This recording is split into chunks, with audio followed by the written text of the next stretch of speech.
dá para deixar de ler no jornal. Não só na minha modesta percepção, diga-se, mas na de milhares de leitores por todo esse imenso país, dividido entre os que querem o Temer dentro e os que querem o Temer fora, entre os quais me inscrevo, a coluna do Luiz Fernando Veríssimo. Porque não precisa ser de esquerda ou de direita para concordar que, como colunista, não há quem chegue aos dedos dele. Claro que escritores e jornalistas de estilos variados escrevem muito bem e nos informam, divertem, ilustram, mas o Veríssimo é diferente. Para começar, o texto dele nunca tem uma fórmula. Não há começos de frase que se repetem, uma ideia que depois vira outra, experiências que ambicionam virar lição, nenhum desses macetes que, confesso, eu mesma uso bastante. Exibição de cultura, como a que a gente encontra em alguns dos colunistas mais letrados, isso também não há, embora o homem seja uma enciclopédia. O Veríssimo também é diferente porque, a essa altura da vida, prestes a completar 80 anos, se é que o escrevente do cartório não se enganou, e consagrado como está, poderia ficar na moita a respeito do seu lado na política ou de outras questões que acabam virando polêmicas. Vivemos uma onda de intolerância e grossura que não poupa nenhum autor como ele, como se vê de vez em quando na seção de e-mails dos leitores. Mas se ficasse em cima do muro e escrevesse sobre orquídeas, por exemplo, o Veríssimo não seria o Veríssimo. Fiquei procurando na internet algumas frases dele para colorir a coluna, já que estou longe dos meus livros, mas tive medo de copiar, colar palavras falsas.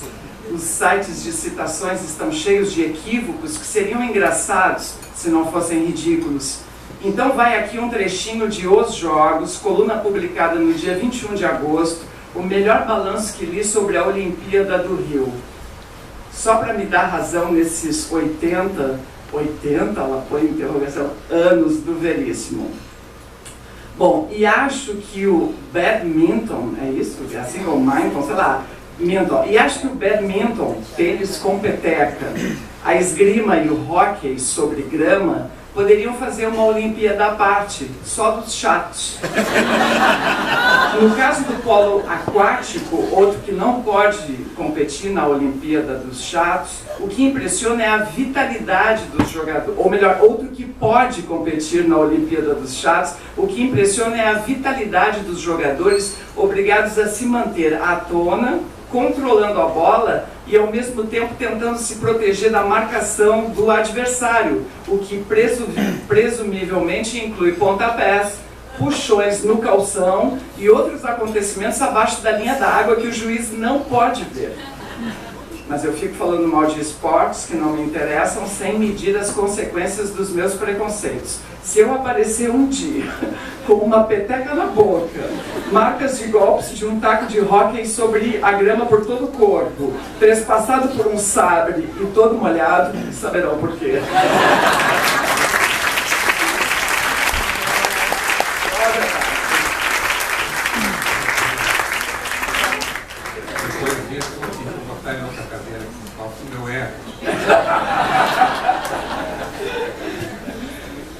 A última vez que o Luiz Fernando Veríssimo tinha vindo aqui, acho que foi a última, né? Ele disse que vinha, mas ele só lia poesia.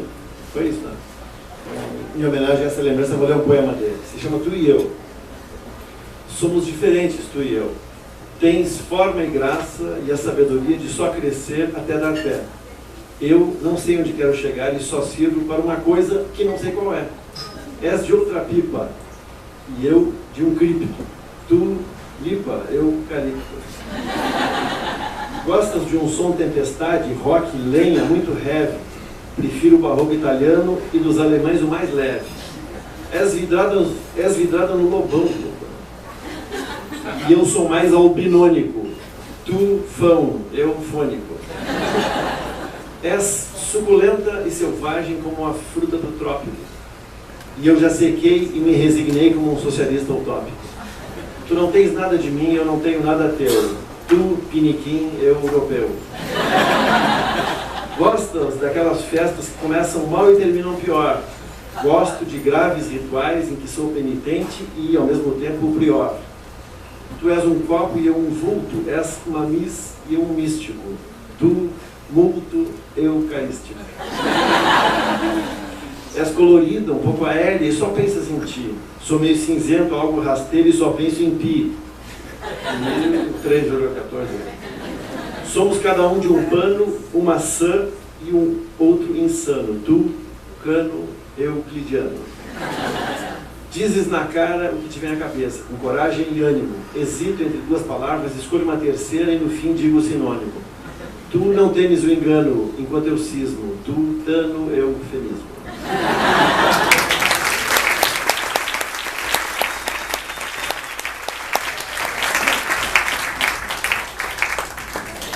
Caso você não quer ler mais um pouquinho,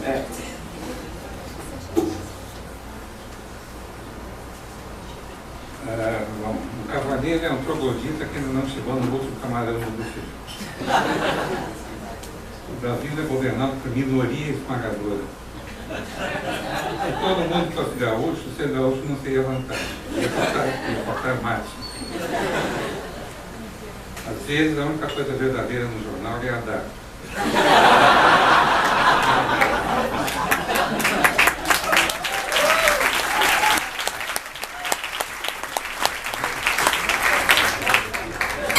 Dizem que a lei existe para contrariar a natureza.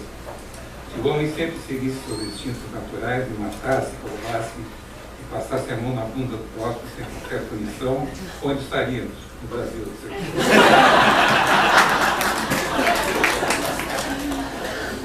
A pessoa só é totalmente livre quando pode usar o salvo à vontade.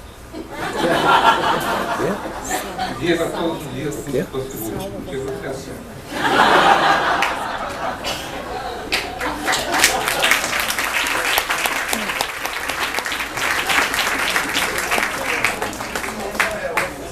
Diego. Vou ler o que eu sempre leio aqui. E baixar uma dificultação. Existem muitas histórias sobre o analista de Bagé, mas não sei se todas são verdadeiras. Seus métodos são certamente pouco ortodoxos, embora ele mesmo se descreva como freudiano barbaridade. E parece que dão certo, pois sua clientela aumenta. Foi ele que desenvolveu a terapia do joelhaço. Diz que quando recebe um paciente novo no seu consultório, a primeira coisa que o analista de Bagé faz é lhe dar um joelhaço. Em paciente homem, claro, pois em mulher, segundo ele, só se bate para descarregar a energia. Depois do joelhaço, o paciente é levado dobrado ao meio para o divã coberto com um pelego. Tem a banca, índio velho, que está incluída no preço. Ai, diz o paciente. Tomou mate? Não, geme o paciente. Respira fundo, Tchê. Enche o bucho que passa. O paciente respira fundo. O analista de Bagé pergunta: agora qual é o caos? É depressão, doutor. O analista de Bagé tira uma palha de trás da orelha e começa a enrolar um cigarro. Tô te ouvindo? É uma coisa existencial, entende? Continua no mas. Começa a pensar assim na finitude humana, em contraste com o infinito cósmico. Mas é mais complicado que receita de creme nesses Brasil.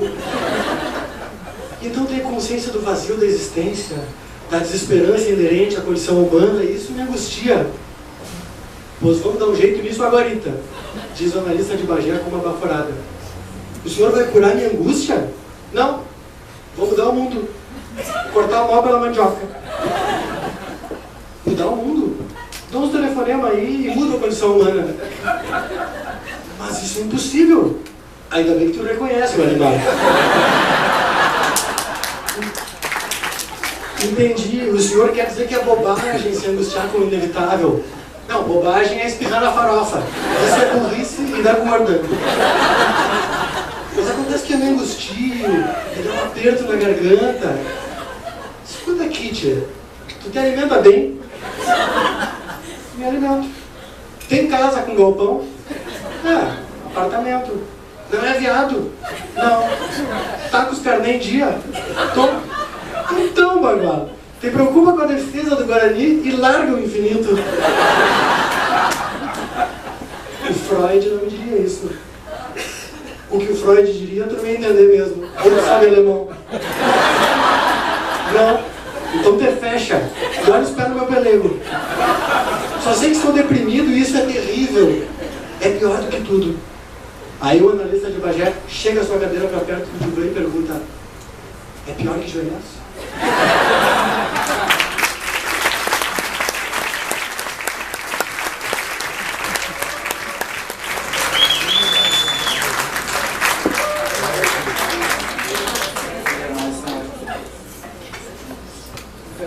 George Clooney.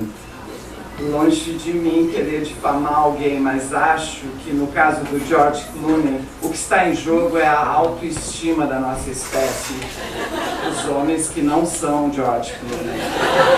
Todas as nossas qualidades e todos os nossos atributos físicos e intelectuais desaparecem na comparação com George Clooney. As mulheres não escondem a sua adoração pelo George Clooney. O próprio George Clooney nada faz para diminuir a idolatria e nos dar uma chance. Fica cada vez mais adorável, cada vez mais George Clooney. E se aproxima da perfeição. É bonito, é charmoso, é rico, é bom ator, faz bons filmes, está envolvido com as melhores causas. E que dentes! Não temos defesa contra esse massacre, só nos resta a calúnia. Os dentes são falsos. Ali onde elas veem pomos da face irresistíveis e um queixo decidido, há, obviamente, botox. Ele tem pernas finas e desvio no septo. É solteiro, portanto, claro, gay. Tem casa num dos lagos italianos, o que já é suspeito. E dizem que anda pelos seus chãos de mármore depois do banho de espuma, vestindo um longo caftan bordado e sendo borrifado com perfumes florais pelo seu amante filipino Tongo, enquanto seu amante italiano Rocco prepara a salada de rúcula completamente nu.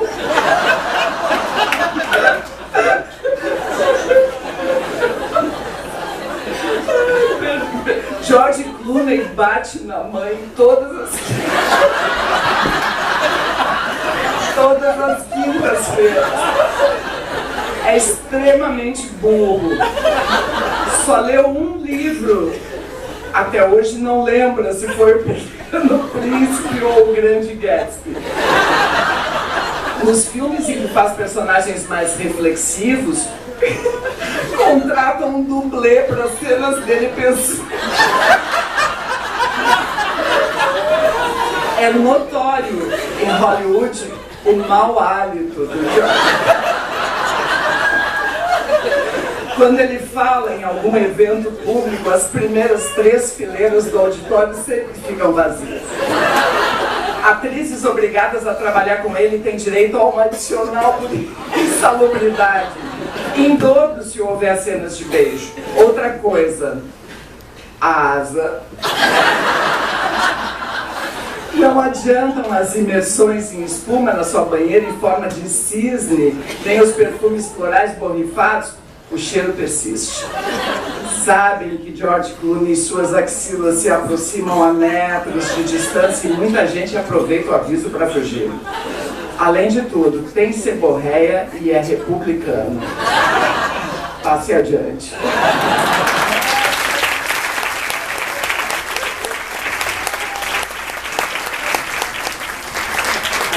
Melhor é a imagem do amante italiano nu fazendo a saladinha de rúcula.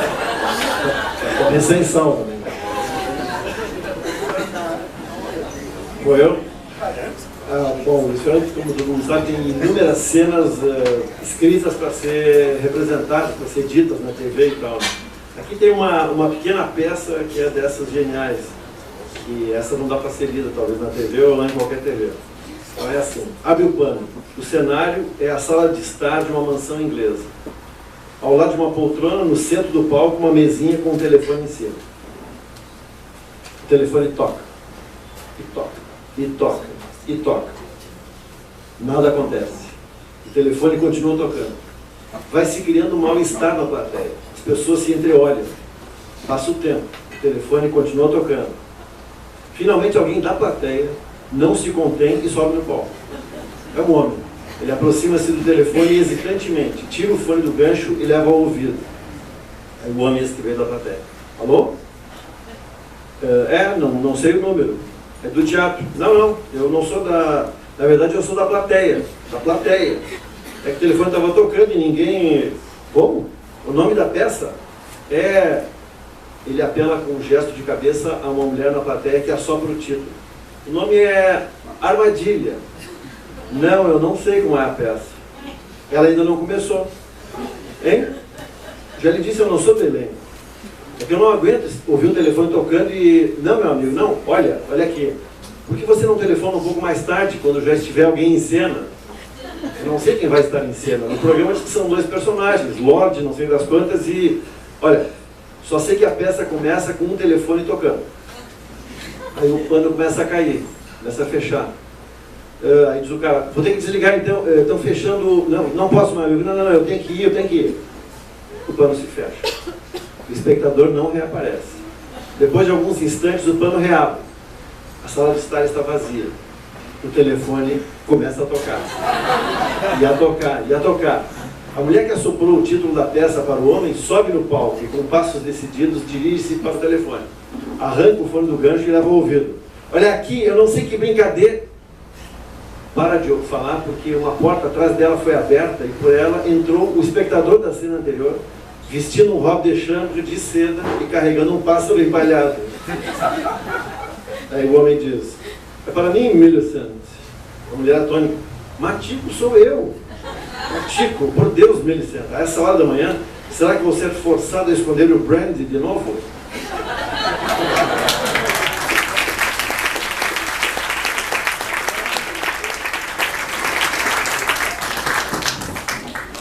Diego?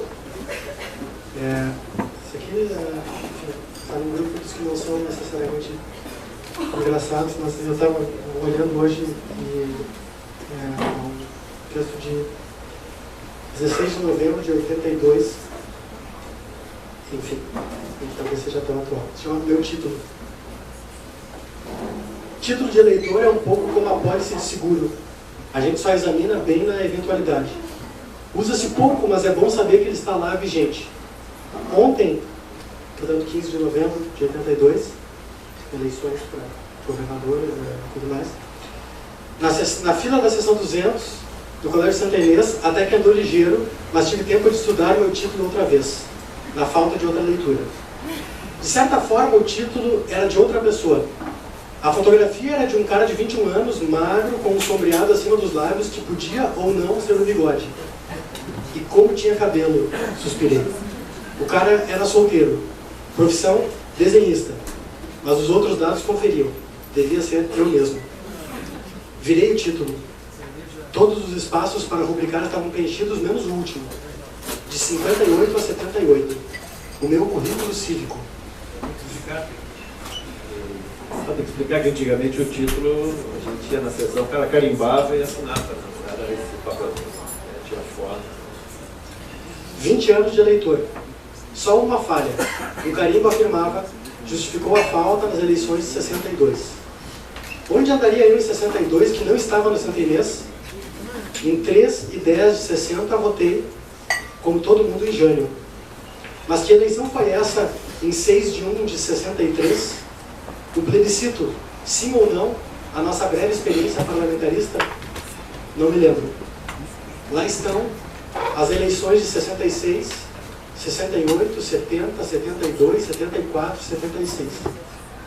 Por essa coleção de datas e rubricas, se poderia dizer que foram 20 anos de democracia exemplar. Cumprimos a nossa parte. Comentei com o cara da fotografia, o cabeleireiro. Obedecemos todas as formalidades legais. Eles é que nem sempre as respeitam. Um velho título eleitoral tem a frieza impessoal de um registro de ocorrências. Não mostra o sangue da vítima, nem a cara do culpado. Diz apenas que o cidadão compareceu ou se justificou e seguiu os trâmites. Em quem deixaram ou não deixaram ele votar e o que fizeram com seu eleito ou com seu voto depois, não consta. Assim, o velho título é um pouco um atestado de hipocrisia. mas tem a sua serena dignidade, o velho título. O meu está amarelecido pela idade. Rasgou-se ao meio e foi reintegrado com uma fita durex que o atravessa de cima a baixo como uma cicatriz de batalha. Você e eu e o eleitorado brasileiro somos como aqueles mensageiros que desafiam furacões e campos minados para entregar a mensagem de um general a outro. Protegem o papelzinho com o plástico ou com a vida, mesmo sabendo que a mensagem não vai mudar a guerra, talvez nem vai ser lida. Há uma certa grandeza nesta aparente estupidez de estafeta e na nossa reverência ao papelzinho. Ele é a nossa folha de serviço. Somos os heróis.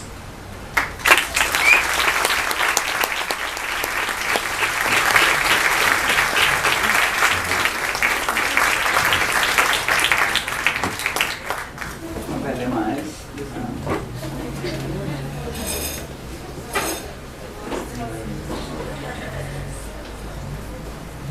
Anos atrás, cardíacos deviam desviar o olhar se um ovo fosse servido no prato de comida. Ver ovo fazia mal. E agora estão dizendo que foi tudo um engano. O ovo é inofensivo. A próxima notícia será que bacon limpa as artérias. Conhece-te a ti mesmo, eu não fique íntimo.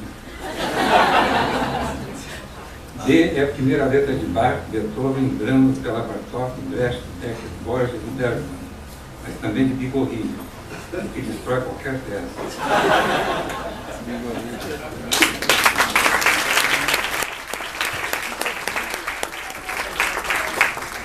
Tem um dos livros recentes do Luiz Fernando, que é esse Banquete com os Deuses, que é uma viagem total. Né? Aqui tem uma coletânea de crônicas borgianas, eu vou ler a primeira dela. Eu estava jogando xadrez com o Jorge Luiz Borges, no escuro, para não lhe dar nenhuma vantagem, quando ouvimos um tropel vindo da rua. Escuta, disse Borges, zebras. Por que zebras? Perguntei. Devem ser cavalos. Ele suspirou como quem desiste. Em seguida me contou que há muitos anos pensava em escrever uma história assim, : De repente, na Europa, começam a desaparecer pessoas. Pessoas humildes, gente do campo, soldados rasos.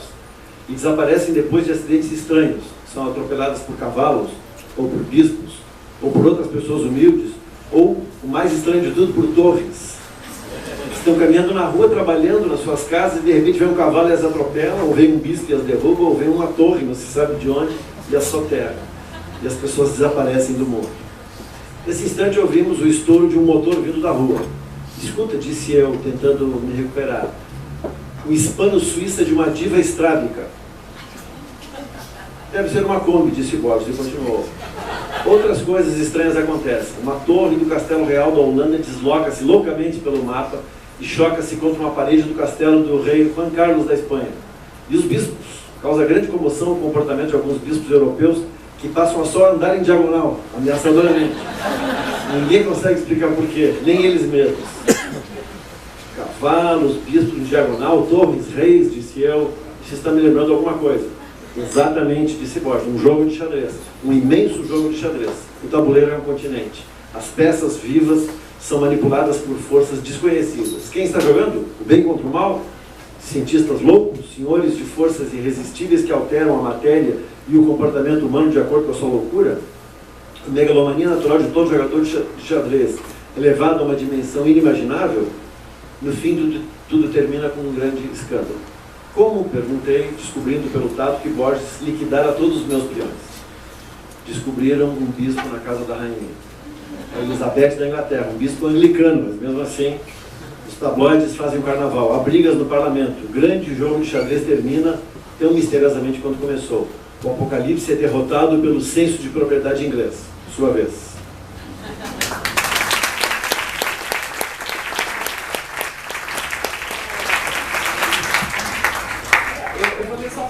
Aqui, um texto curtinho. Sexo e futebol. No futebol, como no sexo, as pessoas suam ao mesmo tempo, avançam e recuam, quase sempre vão pelo meio, mas também caem para um lado e para o outro, e às vezes há um deslocamento. Nos dois é importantíssimo ter jogo de cintura. No sexo, como no futebol, muitas vezes acontece um cotovelaço no olho sem querer, ou um desentendimento que acaba em expulsão. Aí um vai para o chuveiro mais cedo. Dizem que a única diferença entre uma festa de amasso e a cobrança de um escanteio é que na grande área não tem música, porque o agarramento é o mesmo. E no escanteio também tem gente que fica quase sem roupa. Também dizem que uma das diferenças entre o futebol e o sexo é a diferença entre camiseta e camisinha. Mas a camisinha, como a camiseta, também não distingue. Ela tanto pode vestir um craque como um medíocre.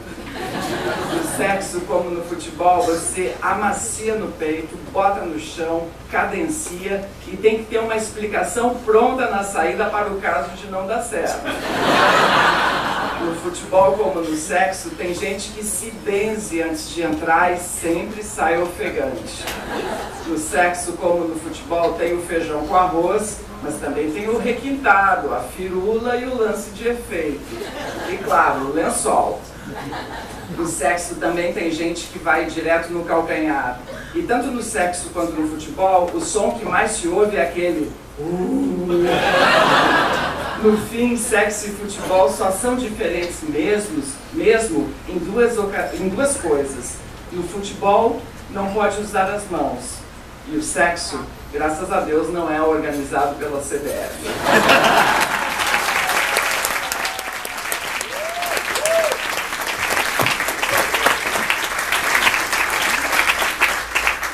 Agora o Luiz Fernando Veríssimo vai fazer uma fala de uns 25 minutos para encerrar uma palestra.